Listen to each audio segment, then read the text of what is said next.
right, Ben Greenfield, welcome to the show, man. How you doing today? I'm good, dude. I'm good. I literally just got out of the sauna. Still sweating a little bit. Yeah, you look like you're walking on something too. I am walking on something called the treadmill. That is really cool. I feel kind of lazy just sitting in a chair right now, but that's okay. I was going to say, you appear to be like on a bed or are you in a hotel room? I'm in a hotel room in Santa Monica, California right now.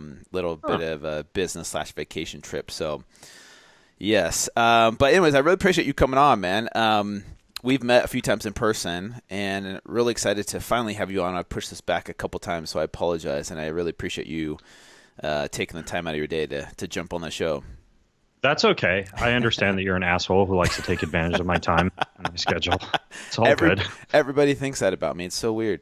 Totally kidding. I kind of want to start off on a different topic than most people. You know, people like to talk to you about, quote unquote, biohacking. The first question I have for you, though, honestly, is do you believe there's this parallel between physical health and spiritual health, you being a man of faith?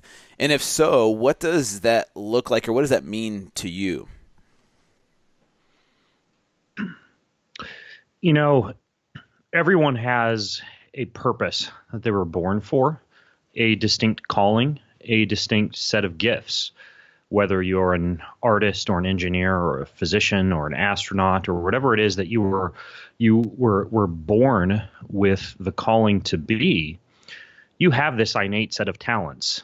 And not to say that I am a fan of the fixed mentality that you're only good at certain things when you're born, therefore you cannot be good at other things. You know, for example, I was told growing up that I was not good at math and not good at science. And so until college, I had very poor grades in both of those subjects because I was told, oh, you're very creative, you're very right-brained. Excuse me. You read and you write really well and you play the violin, but you're not that great at math and science. So I accepted that fact. Now, the fact is, I was indeed born with an innate talent to be able to read and write and teach, right? Like those are three skills that I have. You know, music and art are a couple of others. And, I was perhaps less interested and less adept at math and at science. But nonetheless, I do believe that a child should be brought up with the understanding that if they put their effort into anything, they can get pretty good at it, but they'll always have this innate set of talents that caters to the specific purpose that they were born for.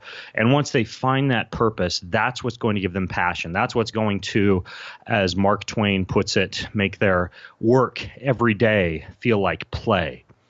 Now, for you to actually fully live your passion, for you to fully live your purpose, for you to make the impact in the world that you were born to make, you must have a vessel to be able to accomplish that purpose and to be able to accomplish that mission. Your vessel is your body, and the engine is your brain. And if you aren't taking good care of those, if you aren't optimizing yourself physically and mentally, if you aren't using everything from ancestral wisdom to modern science and biohacking to get the most out of your body and your brain, then I believe that you're leaving a little bit on the table when it comes to the impact you can make in the world. And maybe you're okay with that. But for me, I want to leave this world a much, much better place. And I want to equip my children and their children's children and the legacy that I leave after me to make this world a better place. And if I can take care of my body and I can take care of my brain and I can even spend a few extra years on this planet changing the world for the better because I've optimized my longevity and I've lived a life in which I take care of myself both physically and mentally, then I'll be able to accomplish that purpose. Now, what does this have to do with the spirit or the soul? Well, that's what feeds the soul, is living your purpose. You know, there are some very important things in life, such as, taking care of yourself financially and taking care of yourself physically, like I just mentioned, and, engaging in hobbies and engaging in a fulfilling career. But ultimately, it's all for naught if your soul is shriveled up and unfulfilled because you aren't living your purpose and your passion. So what it comes down to is that you take care of yourself physically so that you can live your purpose, so that you can satisfy your soul. And that's how you maintain a healthy, satisfied spirit. That's how you maintain happiness during your life. I love that. That's a great answer, because I feel like there's a lot of people who might focus just on one area or the other and kind of let the other areas go. Like you see people in the fitness industry all the time that their whole focus is, I want to look good, I want to have a six pack, and that's the end all be all, and maybe that will bring me fulfillment. And then they let their spiritual health kind of suffer. And then it comes down to the, sorry to interrupt, Drew, Go but ahead. it comes down to the spiritual disciplines. The spiritual disciplines. This means that you should, as much as you focus on your high intensity interval training, your kettlebell swinging, your German volume training, your swimming, your biking, your running, your marathoning, whatever it is that you're doing to take care of yourself physically, and also as much as you're doing biohacking and, wearable headsets and TDCS and brain training and NBAC training and all these things for the brain, there are spiritual disciplines that you must learn and that you must implement in your life just as rigorously as you implement those physical and those mental tactics. And those disciplines would be things like silence and solitude, finding a time during the day to actually step away, to be mindful and to meditate. Fasting would be considered a spiritual discipline. Many consider that to be just a pure physical discipline, but it actually is a spiritual discipline. And we see many great leaders from Jesus to Gandhi engaging in regular fasting. We also see that as a prevalent characteristic of many religions. Meditation, I already mentioned, and even study of the spiritual disciplines, having some kind of a devotional or a spiritual book that you read to feed your spirit and to discover more about what it means to optimize your soul and your spirit, what it means to love others, and dare I say, much to the chagrin of people who believe that we are God, or people who are atheists. I do believe there is a God. I like to live my life with the belief that there is a higher power, that we were all created, and that we're part of this big, magical J.R.R. Tolkien-esque story. And that part of that story is loving back the creator that made us by taking care of the planet and by loving others and taking care of others and by honoring our parents and taking care of them as they grow old. There's so many things that lend societal stability to our world when we engage in that belief in a higher power and when we engage in the practice of loving others. So ultimately, coming full circle, you and I both talk to a population of people who are very disciplined physically. At least I get that impression of you and your audience, and also people who are very keen on this whole concept of biohacking and optimizing the brain. But let me tell you, there are a lot of people out there who are weak spiritually because they don't engage in the spiritual disciplines. And if I could give you one practical tip, it would be to take one day. For me, it's Sunday, and you set that day aside to be the day that you engage in deep breath work, prayer, meditation, silence, solitude. It's certainly okay, and I actually endorse this, to use something like plant-based medicines on a day like that to delve even deeper into spirituality. But rather than buffeting yourself physically, rather than messing around with all these technology and biohacks on that day, that is your day to engage deep in the spiritual disciplines. And if you do that, you carry that momentum spiritually throughout the entire week, even if the rest of the week you're only able to devote, say, 15 to 20 minutes to things like meditation or prayer or some kind of a spiritual reading. Yeah, I feel like spiritual health is something, it's a small investment for, it could be just one day out of the week or just, 1 hour out of the day to focus on that, but it gives you a lot of return on your investment, in my opinion. Do you see, for example, you mentioned plant-based medicines. Certain people that have certain spiritual faiths might think, those things are bad, right? We've been taught those things are bad since we were kids. And how have you transitioned from, that mentality, or maybe you've always had that mentality, but how do people accept that, who think, well, those things are bad for you, so I shouldn't do them because they mess with your spirituality? Like, how do you not convince someone, but maybe open up their paradigm to this other world that could benefit them spiritually? Look, this is prevalent in our culture. Lectins are bad. Don't eat them. Gluten is bad.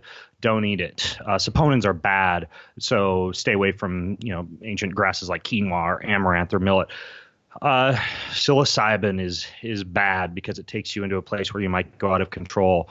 Marijuana is bad because it could be overused and make you lazy or shrink the gray matter in your brain. Wine, to many people of certain religions is bad because it ultimately might make you lose control, or it might be an escape from stress when you should be using, prayer and breath work, et cetera, rather than turning to that nightly fishbowl sized glass of wine. People go on and on about all of these things that are bad. Well, look, returning, not to kick the creation thing to death, but let's look at it this way. God surrounded us with this great green earth, chock full of plants and rocks and trees and compounds and molecules and all sorts of magical, amazing things that we can tap into with intelligence and with wisdom. We don't say, I'm not going to eat quinoa. We do as the South Americans do, and we rinse all the saponins off, and they use the saponins to frickin' wash their clothes, because it's a soap-like irritant to the digestive tract. And then you eat the quinoa after you've treated it correctly. You don't just pick wheat from the field and chew on it, because that gluten protein is going to cause some digestive issues. You slow ferment it, and you make yourself some sourdough, and you reduce the gluten content and pre-digest it a little bit, and even lower the glycemic index. You don't not eat potatoes or tomatoes, but you cook them properly, and even use something like a pressure cooker in many cases so that you can treat the lectins and inhibit the ability of those to cause digestive distress. You don't completely avoid eating meat because it's dangerous. You're not going to jump out of a tree and sink your neck into the hide of a deer and go about eating meat that way. You do it intelligently. With marijuana, you don't smoke your ass off every night, but you use it now and again when you need to be relaxed or when you need to induce a little bit of creativity. Psilocybin, same thing. When you read a book like Stealing Fire, there are certain periods of time during the year when you might engage in a more hedonistic trip version of psilocybin to go to a very deep place in the proper set and setting where you're able to dissolve your ego, whether that be with something like psilocybin or DMT or ayahuasca or even LSD if you're going to use a synthetic, and you come away with that with some pretty intense spiritual breakthroughs that you otherwise would not have been able to recognize had you not been able to shove your ego to the side. And then you can also engage in a little bit more stoic limited use of compounds like that. Like I mentioned, weekly. So, for me, it would be a small dose of psilocybin with a little bit of lion's mane, with a little bit of niacin to induce blood flow, to induce neurogenesis. You even look at these things and there are clues in nature that, again, I think, God made some of these things to look a certain way. Like walnuts are good for your brain, and eggs are good for your eyes. And you look at lion's mane mushroom, and it spouts, and it looks like a bunch of neurons and axons and dendrites, and it's fantastic for the brain. So ultimately, I think everything in nature has a purpose and it has a use, but it must be used with responsibility and intelligence and wisdom. And if that's done, I really think there's absolutely nothing wrong with it. And I think in reality, if you are a disciplined person, the pros outweigh the cons. Gotcha. Thank you for touching on that, by the way, because I feel like, it's just old programming of what we've been taught to think our whole lives of these substances are bad. But like you're saying, there can be a beneficial use physically, but also spiritually as well. And God gave us these things to experiment with, but also maybe to also learn from making mistakes with certain substances. Like, oh, this poison could kill me, so I better not do that. Like a certain plant or a certain animal that has toxins or poisons that could kill you. Exactly. This poison might kill me, but maybe it's on this planet so that I can use it for hunting. Yeah. Right. Like a South American hunter using a tree frog as poison on the tip of their arrow. Mm-hmm. Yeah, man. You and your family recently went to Estonia. Can you talk to us about what that was like, and what was the purpose of that, and what did you learn from going to Estonia? It looked like an awesome trip. Estonia is a very medieval city located over by Finland on the Baltic Sea, and very similar to Finland, which is one of my favorite places to visit. It has a very robust sauna culture. Everything there is organic. They don't use a lot of glyphosate. It has a lot of history. They were attacked by the Germans. They were attacked by the Russians. They're very kind of beat up people, and kind of like the Jewish nation. They've kind of bounced back, and they're very strong and resilient. Just a very cool culture. And one of my friends, Vishen Lakhani, who runs Mind Valley, which is a kind of really a spiritual optimizing company that teaches things like yoga and meditation. Well, they also want to reinvent education, and they want to teach children how to learn things that go beyond reading, writing, and arithmetic, and teach them, everything from being a good entrepreneur to reading body language to emotional intelligence to a host of things that a lot of children don't learn in school. And furthermore, they want education to be a little bit more of a kind of a family event where parents learn along with their children, and the entire family is immersed in this education that is very non-traditional, but that is a little bit more global. And so once a year, they create a university in a different city on the globe, and for 1 month, and you can attend for 1 week, 2 weeks, 3 weeks, or 4 weeks, parents, families, children, singles, they all come together and they learn from teachers. I taught there. My friend Jim Quick taught, memory and learning there. My friend Eric at Meaties taught nutrition there. There's a lot of different classes that you can take throughout the day. It's almost like a mini college.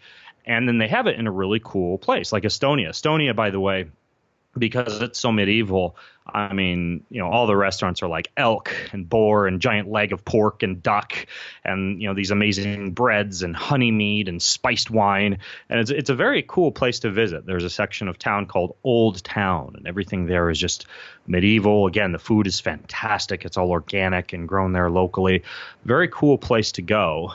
And one of the highlights for me was something I've always wanted to do. And that was, even though, as you've already probably suspected from my rant earlier, I'm very into this concept of legacy and taking care of your children and your children's children and equipping them to grow up to make this world a better place. But there is this program called Lifebook, in which you take everything from your values, your beliefs, what you hold dear as a family, what you hold dear personally, what you want to build in terms of your character, what you hold dear in terms of quality of life, your vision for your future. And you spend 4 days, 8 to 10 hours a day, immersed in this program where you're mapping out, along with your partner, your entire life plan. So it's almost like this manual that you can hand to your children that you can build upon as you grow and learn and add new values and beliefs, that you can add quotes and photographs to. I mean, I know some people whose life book is literally over 1,000 pages long. Mine, walking out of there after 4 days in Estonia, is about 300 pages long.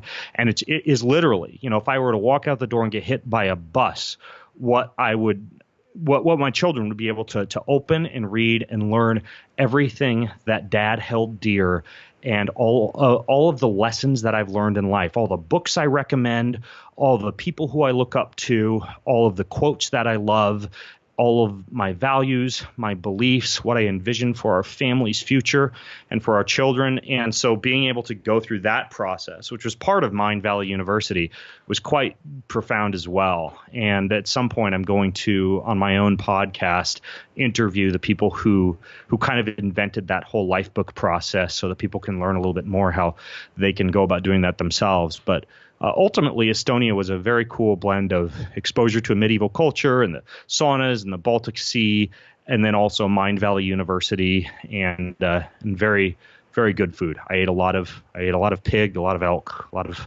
lot of wild animals.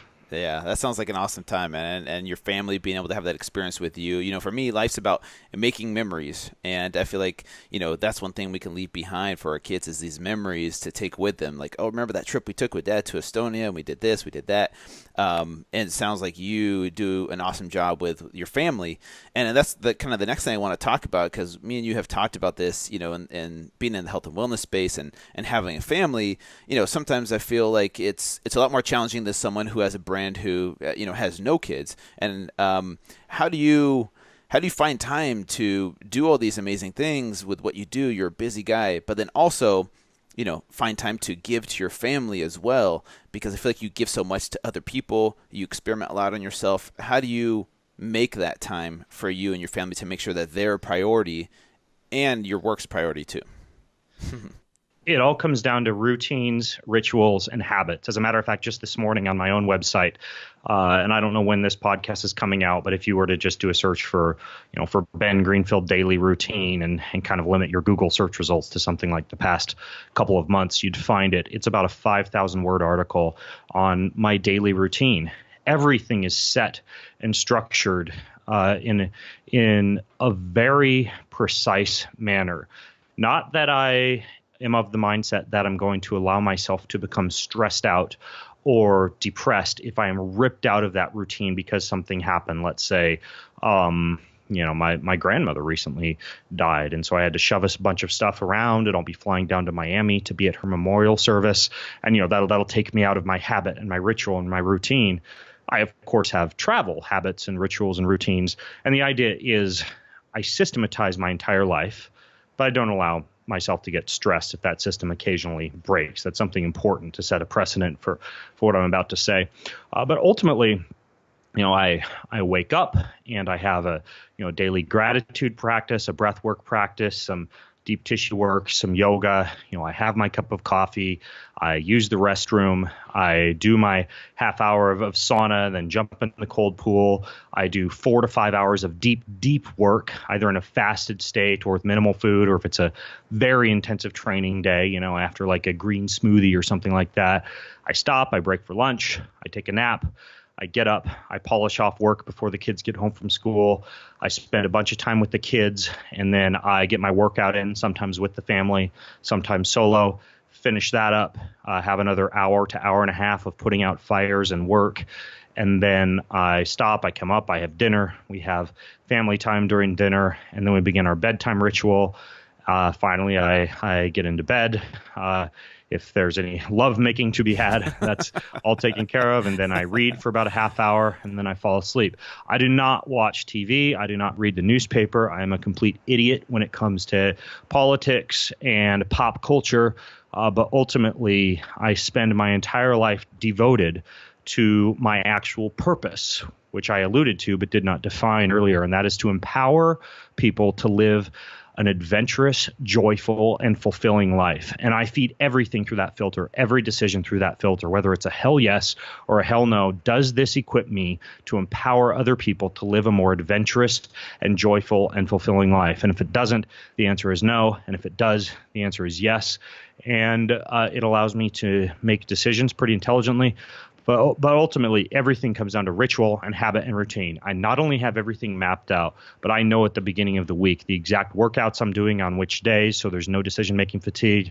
I know my entire calendar. I have it all printed out.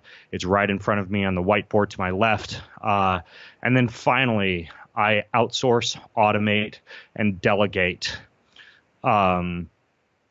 with a great deal of efficiency, meaning I use books like, Ari Meisel's Less Doing or Tim Ferriss's 4-Hour Work Week.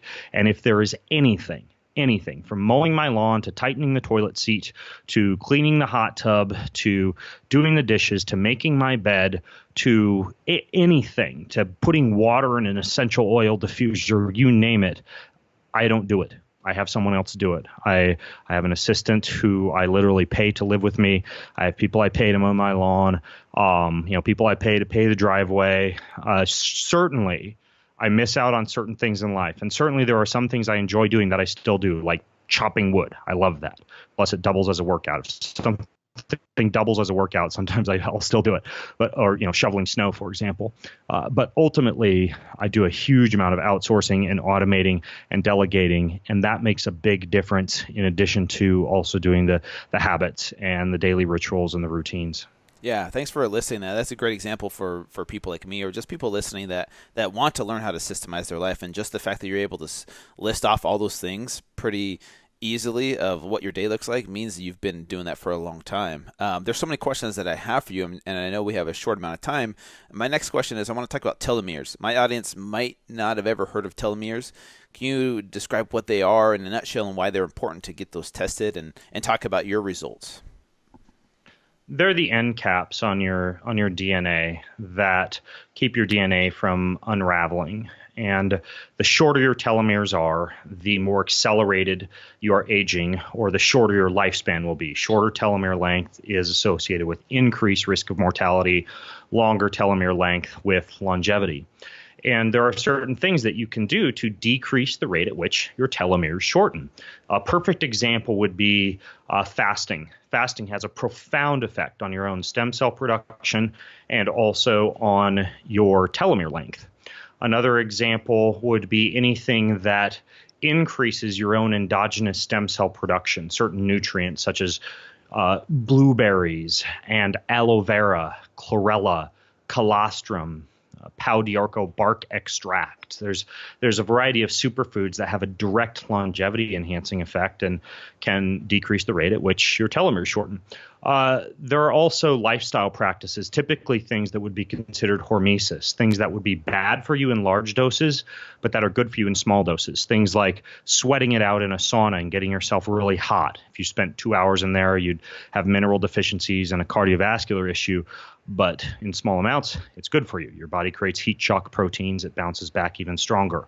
Cold, the same thing. If you were to stay in cold for a very long time, your immune system would suffer. You'd get very, very cold. You'd be unable to focus. You'd lose bowel control. You'd begin to kill brain cells. But in small amounts, it's actually quite good for you and your telomeres. Sunlight, right? Daily exposure to UVA and UVB radiation. If you were to do that for 10 hours a day, you would be burnt and you would increase your risk of cancer, especially skin cancer. But in small, sane doses, it's actually quite good for you. Good air, good light, good water, mitigating your exposure to a lot of dirty electricity like Wi-Fi and excessive Bluetooth signals. All of these may have an impact on telomeres as well because they can affect your amount of inflammation. And then eliminating certain things from your diet, such as high amounts of rancid vegetable oils. Not sugars per se, but when you eat the sugars, right? Being sure that you consume sugar when you're in a very insulin sensitive state, such as post-workout or, when you're riding a bicycle, or perhaps you're having some sweet potatoes or yams or bread with dinner, and then you're going to go on a postprandial, 15-minute walk. Ultimately, though, when it comes down to your telomeres and decreasing the rate at which you age, some of the biggest things you can do are to fast and to engage in some of those hormetic stressors like cold and heat and sunlight, to make sure you've got clean air, good natural lighting in your home, and you're being careful with artificial lighting, being careful with too much Wi-Fi and too much Bluetooth and just overuse of technology, and then good, clean, pure water that you drink. And of course, returning full circle to what we were talking about earlier, the spiritual disciplines, it appears that meditation, prayer, and being with people you love, life, social relationships, family, laughter, all of that actually has an impact on telomere length as well. So, I personally, when I first began looking into telomeres, had a biological age of 37 and a chronological age of 34. Would that be considered good, by the way? Sorry to interrupt. Would that result right there? That means I was older biologically than I was chronologically. Currently, my chronological age is 37, and my biological age, based on telomere testing, is 20. And so simply by implementing many of the tactics that I've described to you over the past 4 years or so, I have dramatically decreased the rate at which my telomeres shorten. And I also, of course, even more importantly, feel wonderful and sleep amazingly and have great energy levels throughout the day and have high libido, and I'm able to be there for my children and not exhausted when they get home from school, and I don't have brain fog or out of control appetite cravings. And so there's a lot of qualitative advantages that go along with that quantitative goal of decreasing the rate at which your telomeres shorten. Yeah. Man, that's remarkable. And I think is that something that your average person can go and get tested? Is it hard to find tests for that? Like, explain where they should go if they want to get their telomeres tested. There are a couple companies that do it. The company I know of that I personally use right now is called TeloYears. I interviewed them on my website. If you were to go there and do a search for TeloYears at bengreenfieldfitness.com, we spent about an hour delving into their entire process. But more or less, it's a few drops of blood from your finger on a little stick that they send to you, and then you turn around and you ship that off to them, and within a couple of weeks you have your telomere results back. Gotcha. Okay. Well, I'll put that in the show notes so people can check that out. It's something I'm interested in. I've never gotten tested, but I think it's important to kind of see where you're at, your biological age versus your chronological age. I think that's great information to kind of give you feedback of, okay, is the lifestyle I'm living, is it actually benefiting me in the long term? Yeah, I might be losing weight, but there's a lot of unhealthy ways to lose weight, as you know. And some people just focus on that as the end-all be-all. But I think that and blood work probably are the two most overlooked things that are actually telling you what's optimal for your body, rather than just weight loss. So yes, there are a lot of unhealthy people with high amounts of inflammation, huge blood sugar swings. And by the way, those are the two factors that are going to impact most dramatically how early you die, your level of inflammation and how often your blood sugar is fluctuating throughout the day. And they've got hormonal imbalances, poor sleep, poor energy levels, brain fog, but they have veins in their abs and 4% body fat and a rock hard ass. And frankly, just because you look good in spandex or with your shirt off or you look good naked, that does not correlate with health. And as a matter of fact, I believe that things like fertility correlate with health, right? Like, are you waking up with a morning boner, or are you getting a boner sometime during the night, or do you have your period regularly, and are you fertile? I believe that things such as low amounts of inflammation are correlated with health, right? Do you have a low amount of vegetable oil intake and really good, not to kick this horse to death, air, light, water, and electricity in your personal environment? Your blood sugar regulation, is your blood sugar all over the place during the day because you're eating a widely varied diet and you have carbohydrates coming in throughout the day, you're snacking and grazing throughout the day versus eating, a high amount of monounsaturated fats, limited amount, but some saturated fats, and a very kind of like Mediterranean-esque diet that also implements, a decent amount of fasting, or at least, a period of time during the night and for a while in the morning where you don't eat. And you also have a little bit of period of time between meals. These are all things that have a more dramatic effect on health than your fitness levels. And I say that because if you look at the blue zones, these areas where people are living a disproportionately long period of time, we don't see CrossFit WODs and we don't see triathlons and Spartan races and all these things that, yes, are incredibly fulfilling and can make you feel good, especially if you're relegated to a desk job all day long and you want to get out and have an adventure for yourself and live life and climb your own personal Mount Everest. But that's not what is going to move the dial dramatically on your health and your longevity. Instead, it's, again, good air, light, water, electricity, family, social life, low-level physical activity throughout the day, and exposure to some of those mild hormetic stressors such as cold and heat and sunlight that I was talking about earlier. Yeah. Yeah, thanks for touching on that, because I think it's so important, because people get so wrapped up in, I need to look like Ben Greenfield or Drew Manning or these Instagram models, because they think that's what healthy is supposed to look like, when in reality, healthy looks different for each person. But we compare ourselves in our modern society on social media and movies and magazines, and we think, oh, well, that's what I'm supposed to look like, so I'm going to eat what Ben Greenfield eats so that I look that way, when in reality, that's not going to happen.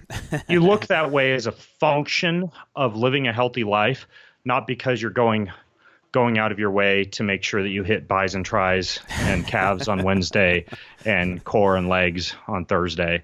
Ultimately, if you live a life of low-level physical activity, you lift heavy stuff every once in a while, you sprint every once in a while, you clean up your diet, and you expose yourself to a lot of those mild hormetic stressors, your body starts to look pretty dang good without you fretting over it or spending all your time in front of a mirror. Yeah. Let's go back a little bit. How long ago was it when you did that 12-month study of endurance testing with the ketogenic diet, where you were strict keto of like 80+% fat? How long ago was that, by the way? That was about 4 to 5 years ago. Okay, so let's dive back into that. During that time of your life, were you kind of sold on, the ketogenic diet as this way of increasing your endurance and the optimal way to live during that testing? No, I don't believe the ketogenic diet is the optimal way to live. Cool. Oh, go ahead. I believe that we certainly see in every ancestral diet on the face of the planet the inclusion of tubers and starches and ample amounts of carbohydrate, especially in the face of physical activity. We see hunter-gatherer tribes stopping their entire hunt to go harvest giant hives full of honey to get all that fructose and those dense amounts of carbohydrates and calories, rather than going after the animal that takes a lot more calories to burn, to chase down. We see people achieving ketosis because they're fasting and they're physically active, but not because they're sucking down exogenous ketones and putting butter in their coffee. And as a matter of fact, a lot of people don't realize this, but the ancient form of ketones was organ meats. Organ meats, especially liver, have naturally high levels of beta hydroxybutyrate in them. And so, a lot of people will say, oh, ancient man wasn't in ketosis and didn't have exogenous ketones. Well, the fact is they did. They were just getting it through fasting and inclusion of organ meats rather than, putting a stick of butter in their coffee and drinking, some nasty tasting exogenous ketone.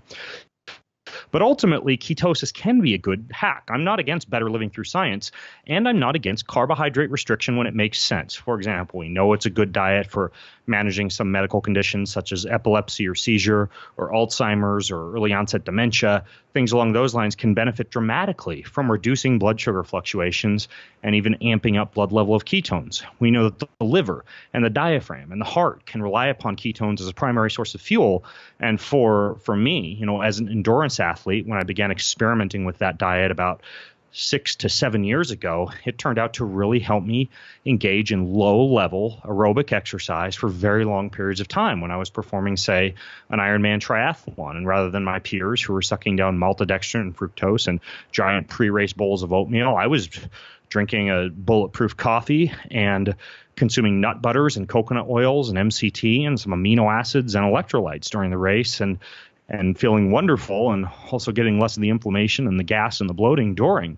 Ultimately, that study that you alluded to found that athletes who do follow a ketogenic diet do indeed wind up burning about 1.5 to 1.7 grams of fat per minute, and also a much, much higher percentage of fat at rest compared to the general population, which is highly advantageous for an endurance athlete who has a limited amount of storage carbohydrate available and needs to be able to tap into fats very efficiently. At the same time, I discovered that by following the strict ketogenic diet with very little carbohydrates, like about 10% carbohydrates for 12 months, I had thyroid issues. My testosterone plummeted. My libido dropped. I wasn't necessarily healthy. And now I've discovered that a more sane approach is to, yes, certainly have those times when you're limiting sugars and starches, certainly have those times when you're fasting, and I fast each day. But ultimately, you must, especially if you're going to be physically active, and especially if you want ample glucose available for thyroid activity, healthy amounts of insulin, some amount of anabolism, good serotonin for sleep levels, enough hormones to where you're not downregulating fertility, you need to engage in some amount of carbohydrate, what we would call refeeding. So I'm a much bigger fan now of like a cyclic ketogenic diet for most folks, where you limit sugars and starches throughout the day. And then I personally, towards the end of the day, because that's when I have my workout, will typically save all my carbohydrates for dinner. And yeah, the less active you are, the less carbohydrates you need. But ultimately, I don't endorse sitting on your ass all day because you're in ketosis. I endorse a physically active and rigorous and adventurous lifestyle combined with limiting sugars and carbohydrates when they need to be limited, and then refueling your body and refilling that energy tank when it makes sense to refill it. And then, of course, finally, and then I'll shut up, there's a whole social component, right? It's fun to eat amazing foods and new foods and bread and sushi and go out to Italian every once in a while and, eat that chicken parmesan over an amazing bed of gnocchi. There's certainly a time and a place to eat carbohydrates, not because it's functional food, but just because you're enjoying life. Yeah. Yeah, no, I appreciate you talking about that, because I feel like, no matter what camp you're in as far as nutrition goes, it can become dogmatic for some people where it almost becomes a religion. They start to look at carbs as a sin, and they feel guilty or ashamed if they consume those carbohydrates. And I think it's great for you to touch on that, where you were strict keto and there was an advantage for what you were trying to accomplish at that point in time. But where you're at now, what's optimal for you is different than what was looked at as optimal back then during that study. And there was a price to pay for you. And you talked about those things that happen, those negative things that happen from doing that for a long period of time. And so I think it's really important for people to hear, no matter what camp you're in, I think metabolic flexibility, maybe, that might be the optimal goal or the ultimate goal for people trying to, discover what's best for them over the long term, and what worked for you yesterday might not work for you today. And so I really appreciate you talking about that, because I think it's important for people to learn, I don't need to stay this way for the rest of my life and eat this exact same macronutrient ratio until the end of my days. So I think that's really important for people to hear. We're running out of time here, Ben, but the last question I have for you is, people come to you because you know so much. You're really smart. You know your stuff. If there was one person on this planet that's alive or dead that you could interview and sit down and talk to for a day, who would that person be for you? It would be Theodore Roosevelt, because he was a man's man. He was an author. He was a creative, artistic man, but also deeply engaged in physical culture. He was a good leader. He was well-spoken. He was inspirational. He lived an adventurous lifestyle. He was a joyful, happy, laughter-filled man. And although I don't necessarily agree with everything that he did politically, he's a very interesting guy, and he would be the guy I would want to sit down and have dinner with. And it's simply because he engaged in a lot of the things that fulfill my passion, which again would be to empower people to live a more adventurous and joyful and fulfilling guy. And he seemed pretty adventurous and joyful and fulfilled. Gotcha. What's oh shoot, what was I gonna say? Hold on a second. What's the one kind of because you don't really watch TV, I'm assuming you don't really watch movies. What's the one thing you do to kind of just let go of this rigid structure of your schedule that is kind of mindless for you? That you just what, I need a break from all of this structure. Do you have something like that? Typically, it's going on a hike or a nice walk in a good nature setting and just letting my mind wander. So you're not watching Bachelor or Bachelorette or do you even know what that is? I know what it is. No, I don't. Look, if I'm going to eat a cheat meal, I'm going to cheat on a huge ass ribeye steak and a wonderful $100 bottle of red wine and the most amazing dark chocolate on the face of the planet. And if I am going to cheat, I'm not going to cheat on complete dog crap that's going to make me feel horrible afterwards. Yeah. And if I'm going to go wander and break away from my ritual and routine, I want to feel wonderful and restored afterwards, and not as though I spent 2 hours of my life completely wasting it and not making an impact on the world. Gotcha. I love that, man. Thank you for your passion. Where can people go to find you on social media, your website, your books, all of that? Just Google Ben Greenfield or go to bengreenfieldfitness.com. Love it. Ben, thank you so much for coming on. I just want to say thank you for what you do and being an example in this industry and the impact you're making on this world, and for your family, man. I love seeing you and what you do with your kids and your wife. I love it. So looking forward to connecting with you in Utah, and I'll have to have you back on in the future because there's a lot of questions I didn't get to. All right. Sweet, man. Catch you later. Ben. Thanks for having me on. All right. Bye, everybody. Bye.